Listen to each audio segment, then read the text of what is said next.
Hello everyone, my name is Alex Chute. I am the Temecula Junior High pastor, and today I get to bring you the Daily Dose. Before we start, I thought what better way to begin this than telling you a great little story when I was in high school. So if you didn't know or don't know anything about me, my favorite sport now, forever, till eternity is soccer. I love it. I played it forever. And when I was in junior high, I met a great group of friends. And just like any junior higher does, you kind of just go with your friend group.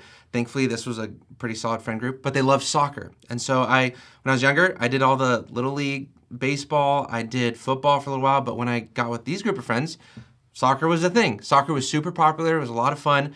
And I did it. And I fell in love with the sport and still am in love with the sport today. But we got to the point where in high school, I was going from just playing rec soccer to now I was actually trying out for my very first competitive soccer team, which if you ever do anything for the first time, you understand it could be pretty intimidating. It could be kind of scary. And so when I was trying out, it was scary. I did it, found out I made the team, and I was super surprised. It was amazing.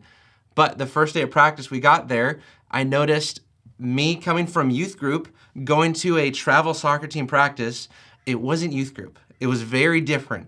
These players were talented. These guys were like on a mission. They were ready to become really great soccer players.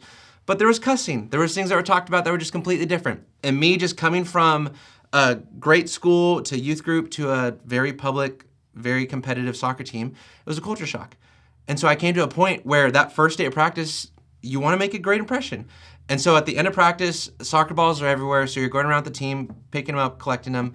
And I dropped my very first, at least public cuss word. And it felt so weird. It was like an out of body experience of what am I doing? What am I saying? And I found myself, someone who loved the Lord, just completely throwing it all away for the sake of fitting in. For the sake of just, hey, I don't want to stand out. I don't want to be really this bold in my faith. I'm not ready. And so I'm going to throw it away. And I found myself doing that, and it felt so weird. And so today we're going to dive into, if you want to flip there, it is Acts chapter 7, verses 55 and 56. It says this, and it's talking about Stephen. If you don't know who Stephen is, you're going to find out just in a second. But he, full of the Holy Spirit, gazed into heaven and saw the glory of God and Jesus standing at the right hand of God. And he said, "Behold, I see the heavens open and the Son of Man standing at the right hand of God." Now, when this happened, this is Stephen talking. He was the very first Christian martyr. If you don't know what that is, Stephen was the first person to die for his faith for Jesus. Stephen, at this point, was being stoned, and he was killed because he refused to deny his faith. He stood up for what he believed in, even in the point of facing death. And now you and I, hopefully not anytime soon, we're ever going to face this kind of persecution. But the question that I want to bring up today for you and I is, are there areas in your life that you are sacrificing for your faith?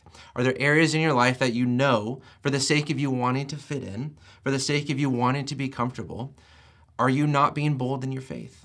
Are there areas, are there friend groups, are there things that you're doing in public, in private? Are there things that you know that if you were to have your other Christian mentors, if you have people around you that follow Jesus, if they saw that, would they know that you are not being bold for your faith?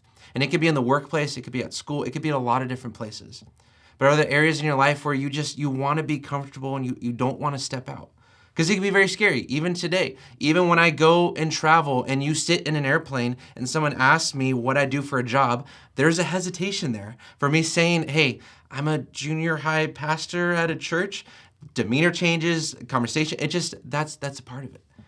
But whether you're in vocational ministry or not, you and I have the same mission. You and I have the same mission of spreading the gospel, of telling people about this amazing gift that you and I can receive in what Jesus did on the cross. So what are you doing today? What are you going to do this week in ways that you can stand up and be bold in your faith? We'll see you next time.